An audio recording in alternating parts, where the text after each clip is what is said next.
Good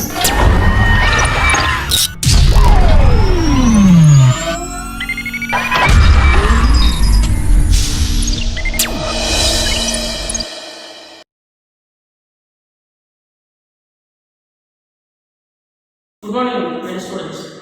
I am happy to meet you again through this video class. Today we are going to discuss about the lesson basis of classification. So that is unit number 5. Right? In the previous classes, the first lesson is completed. The second lesson in biology is the basis of classification. So what is classification? Classification is nothing but grouping the organisms into different categories based on their similarities and differences. So that is easy for us to study in detail about the various groups of plants and animals. The organisms are actually classified into three domains. There is a broad classification. One is bacteria, second one is archaea, third one is eukarya. Is the three domain system of classification. But after that, the name of the scientist is called R.H. Whitaker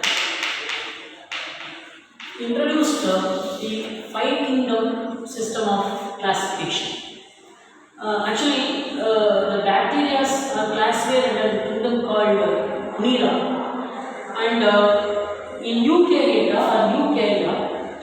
means the animals possess true nucleus with the nuclear membrane. These are classified into four kingdoms. One is called protist, second one is called fungi, third one is plants, fourth one is animals. So, Whitaker classified the organism into five kingdoms: Monera, protist, fungi, plants, and animals. These bacteria or Monera, they are classified under one more category, one more group called prokaryotes. Prokaryotes means organisms do not have true nucleus. But eukaryotic organisms have true nucleus. True nucleus in the sense with the double-walled nuclear membrane. So these are multicellular organisms. Protists, fungi, plants, and animals. These are multicellular organisms. Why the classification is essential? Why it is essential? Suppose if you are getting ready to go to school from home, if you have books, notebooks, pencil box, pencil, shoe, socks and other things that is not arranged properly, it will get more time to arrange everything and to go to the school. So it will take more time to organize everything properly before we go to school. Same way, if you go to any grocery shop any kind of purchasing things, if things are not properly arranged, it is not easy for us to find out and not to bring it to our bodies easily.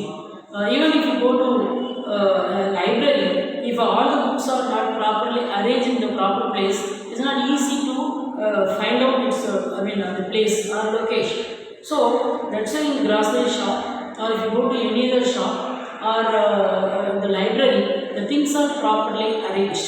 So this is as an example that wherever we go, these things are actually systematically arranged in a particular place, so that we can easily access or easily find out and we can easily use that things.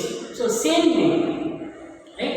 The plants, animals, and all these organisms are also properly classified into different groups or different categories. Or otherwise, all the plants, all the animals, all the microorganisms, fungi, algae, and everything, if you put it into a small group or you put it into a single group, and if you want to study as a whole, it is not easy for us to know. So that's why the classification is essential. So classification is a study, scientific study, useful to know more about the organisms and its futures and its origin, evolution, the similarities, differences between the different groups, and is a more important one for us to know more detail, right, about all the plants as well as organisms. So that's why the systematic arrangements of these plants animals are essentials. Okay, and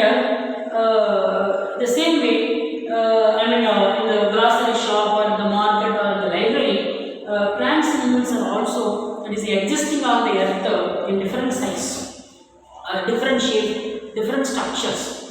Right? All these things we cannot study under one common group.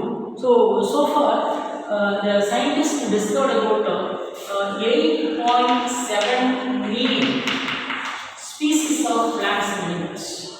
And according to them, not only this 8.7 million of species, more than this 8.7 million species of animals and plants may be existing on the earth. But so far, we studied, classified, we grouped, we given the name only to this 8.7 million species of plants and animals. So some more plants and animals may be present in the on the earth, and it may take more time to classify into different groups because it may not be discovered yet.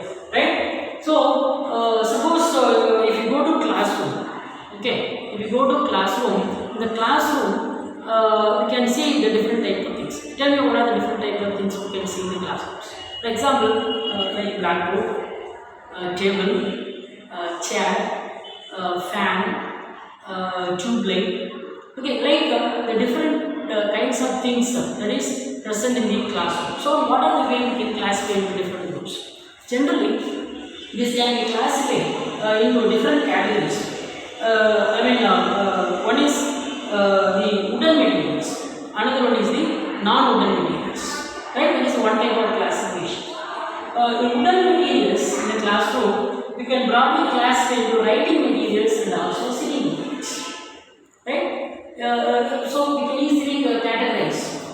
And the writing materials, one is fixed, another one is portable. We can classify into another group. Right? That is the second type of classification. And the third classification, fixed materials. These examples we can give blackboard with the wooden frame. Blackboard with the wooden frame. And the portable materials like pencil, scale, color pencil, geometry box, eraser, books, notebooks. So all these things we can classify under portable things. Right? So portable things, fixed things are the writing materials. And if you come to the sitting materials, we can classify it with the arm and also without arm. For example, chair. Chair with arm, the tables without arms. So in a classroom, if you take in a classroom itself, we can organize the things which we see into the different groups or different categories. First, wooden and non-wooden. Even in non-wooden materials also we can classify like the writing materials, sitting materials. That is also can be divided into fixed portable. Right? Here the sitting materials again can be classified with or without arm. Even the non-wooden materials also. Okay. So here, why this is essential? So if you see the things which are present in the classroom, that can be divided into different groups first. Second, it is writing or sitting, and the writing materials fixed or portable. So examples. So same way, animals, plants, microorganisms which are actually existing on the earth, that also can be divided into various categories. First thing, living and non-living. Okay, the things which can divide into two. One is called living and non-living things. And the living things that is including plants and animals. Living things, that is plants and animals. Okay, so all these things, as I said earlier, all the plants and animals cannot be studied under one group. Right? So we have to classify them into different groups or different categories. So the different groups or different categories based on their similarities, and also based on their differences. Based on their similarities and differences, we can classify the organisms, that is both plants and animals, into different groups or different categories. Right? Next one is the dichotomous key. What is the dichotomous key? useful to classify the organisms based on their similarities and differences. We call it the dichotomies. Let me example. If you take an organisms, generally we can classify into broadly into two types. One is with backbone, another one is without backbone. Like based on the different or similar characteristics, we can classify into broadly into two groups or two categories in general. So dichotomicity actually which allows quick reference and identify a particular things. Quick reference. So suppose if you look at an organisms, whether they are classified under vertebrates or invertebrates, whether they are flying animals or creeping organisms, whether they are living in water or living on land. Likewise, this key useful. I mean, for us to find out, easily as well as quickly, right? Whether it's a habitat or it's a characteristics or it's a similar characteristics with other organisms. There is differences, similarities. So this we call the dichotomicity. Based on that, we can classify the organism into different groups. What we call is a classification. Similarly, classification is a scientific study, right? There is a systematic study with the different and unique characteristics, right? It is easy of studying animals. Into different groups or different categories. What we call this is a classification. So the dichotomous definition, it is a tool used to classify the organisms based on their similarities and differences. So if you see the plants are having one characteristics, animals are having different characteristics. And in animals, if you take the animals which are having a backbone and animals without backbones. Likewise, we can easily classify into different groups. This we call this a dichotomous key. And if you take the dichotomy of animals in general, here some examples are given. Right? One is ostrich, peacock, monkey, frog, turtle, snake, ant, tapeworm, earthworm, and leech. These are a group of organisms. Right? For example, how these other animals can be classified into different groups or different categories. By simple examples, we can learn how organisms are differentiated into different groups or different categories. The first classification, or first the character that we are taking consideration for classifying the organisms, that is animals with backbone and without backbone. That is animals with backbone and without backbones. The animals without backbones, they are classified under vertebrates. Animals with backbones are classified under vertebrates. Vertebrates have the backbone so that the organisms that can stand straight and they are not creeping on the ground. They may run fast, okay, and also they may stand straight or in upright position. These are some of the usefulness of this vertebra or backbone. And another one, the organisms without backbones are called invertebrates. Invertebrata means the animals without any backbone structures. So they are small organisms and they may move from one place to another place with the help of muscles or wings or some other structures. So broadly, one is vertebrates, another one is invertebrates. So animals with the backbones are called vertebrates, without backbones are called invertebrates. This is one type of classification. Another one, the vertebrates can be classified, right? Warm-blooded or cold-blooded beings. Warm-blooded, cold-blooded. The animals with the backbones are further classified into warm-blooded animals or cold-blooded animals. The warm-blooded animals are called homeothermic organisms. Cold-blooded animals are called pyrothermic organisms. That means warm-blooded animals, they maintain their body temperature constantly wherever they live. whether they are living in there is in a desert area or they are living in water. Even if they are living in water, they are, I mean, they maintain their body temperature. And the animals, even they are living in the polar regions, their body temperature is constant. These animals are called warm-blooded animals. And cold-blooded animals, the animals change their body temperature according to the climate. According to the climate. For example, warm-blooded animals, generally the mammals and the bears, these are classified under homeothers or warm-blooded animals. Okay, look at this one. What are birds that we have here? Ostrich is a bird, peacock bird, monkey, mammal. Okay, monkey, mammal. These three are classified under warm-blooded animals. They have backbones. They have backbones. And the cold-blooded animals, as I said earlier, the animals change their body temperature according to the environment. Here, the animals included in cold-blooded animals are fish, amphibians, reptiles. These three classes are classified under cold-blooded animals: fish, amphibians, reptiles. All fish, they are living in water, of course, they are aquatic in nature. And amphibians is example frog, reptiles, snake.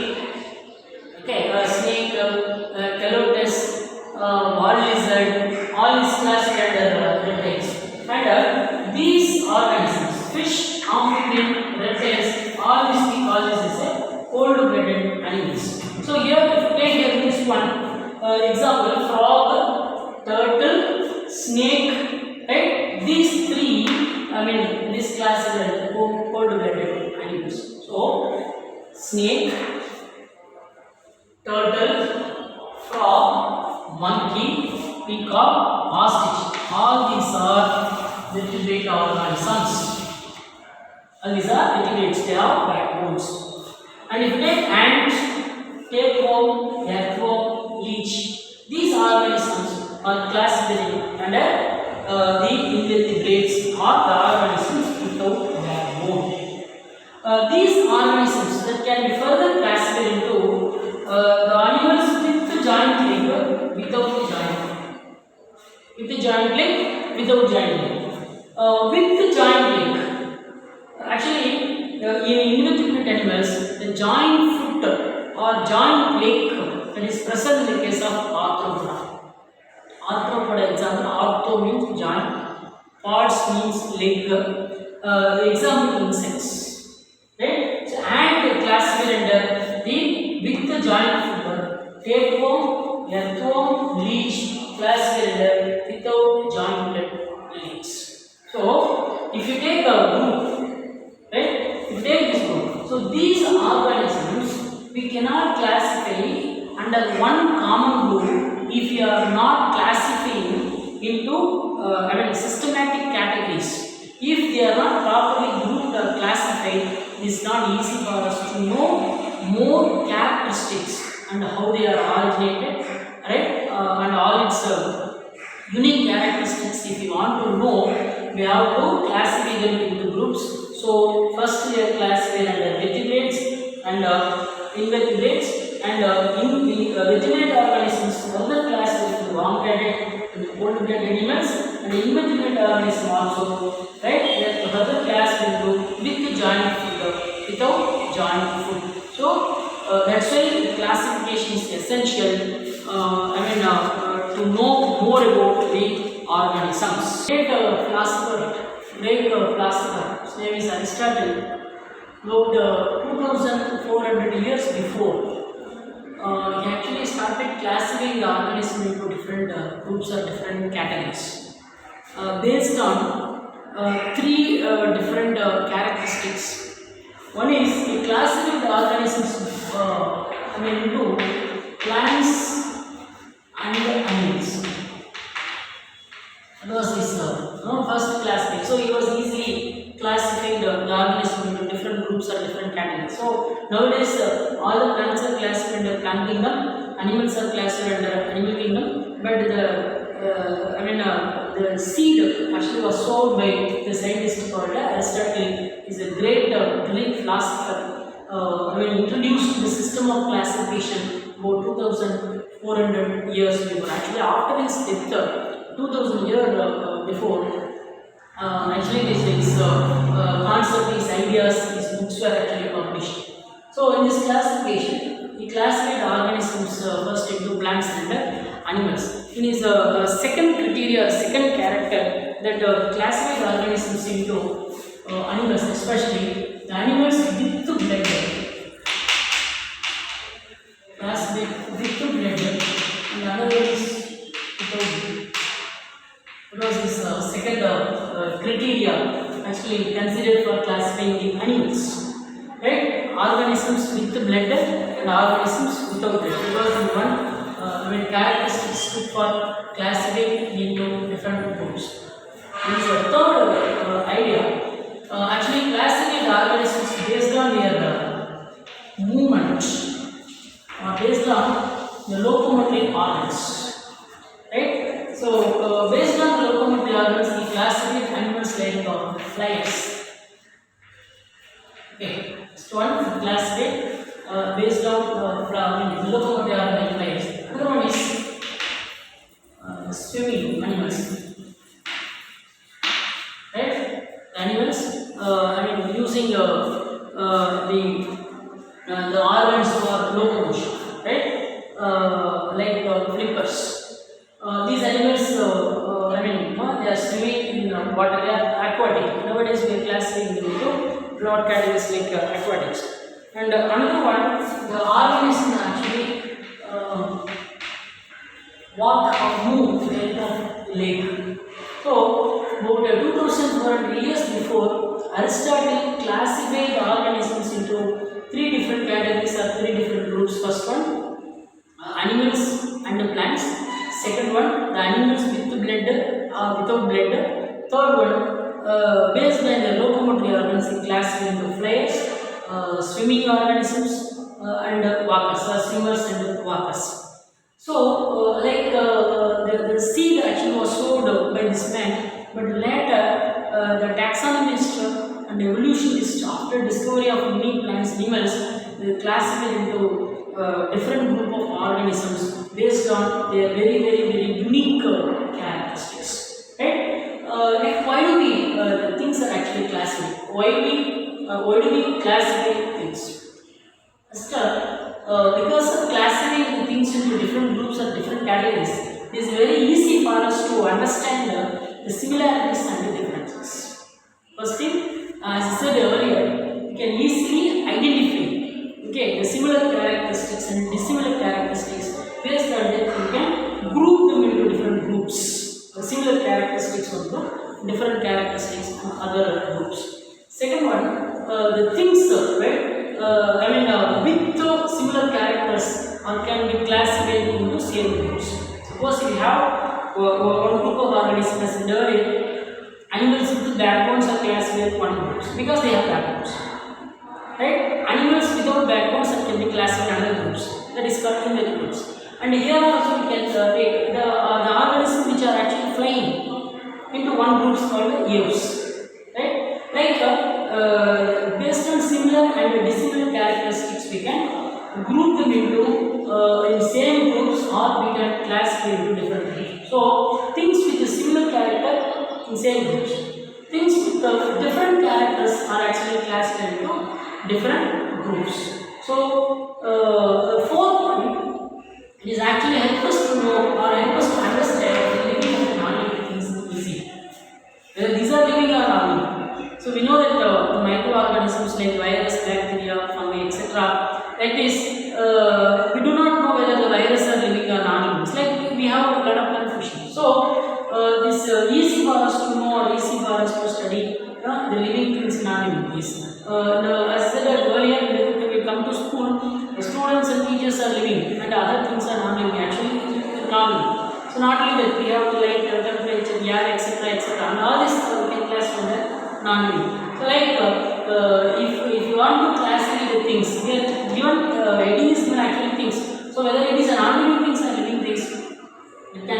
easily categorized or easily grouped. And what is the need for classifying the organism into different groups? So it is actually easy to know or identify the organisms by. So whether they are flying animals or swimming animals or with backbone or without backbone, with jointed leg or without jointed leg. So it is useful for us to classify the animals or classify the organisms correctly into different groups. So there are the 8.7 million species of plant animals so far identified and the name. Suppose we find out any new species of plants or new species of animals that we can easily group in the particular groups, that is identified easily. The second one, it helps us to know the origin and evolution of an organism. Evolution is nothing but the formation of the more complex organisms from the simple one, what we call this evolution. And human being, that is we feel that we are the superior most organisms, but we evolved from the other lower organisms like monkeys. But the monkeys evolved from the pre-existing one. So likewise, one organism is actually evolved from another one. What is the relationship between this particular group and with the other group? It can be easy understand and identify. So it is important to know our origin of plants, origin of animals, and its evolutionary process. And this also helps us to establish the relationship among the different organisms. So we can derive the relationship between the different group of organisms. In whatever way they have some similar characteristics, and we can assume that fishes actually that is living in water, and slowly the frog evolved from the fishes. So likewise, we can that is analyze the different way how the different organisms are evolved. Another one, it provides information about the living things in the different geographical areas. Different geographical areas. All the organisms are living, not living in same climatic conditions. All the animals and all the plants are not living in same climatic. They are living in different geographical areas. So what is the relationship? Right? What is the relationship between the rabbit of our country and also the kangaroo living in Australia? Kangaroo is very unique only in that particular place, that is Australia. So we can bring more information because this animal rabbit also herbivore, and the kangaroo is also herbivore. But there is some relationship. So we can come to conclusion that the relationship and also differences of different group of organisms which are living in the different geographical areas. And also we can find out the evolutionary process of the living organisms. Evolutionary process in the sense how they are evolved from the pre-existing one, and how the complex organisms, the present complex organisms are existing on the earth. So evolution is nothing but the formation of the highly complex organisms from the pre-existing one. So if you know all the things, right, we have to classify the organism into different groups or different categories, right? So that's why classification is essential. To group the organism into different characteristics based on their similarities and differences.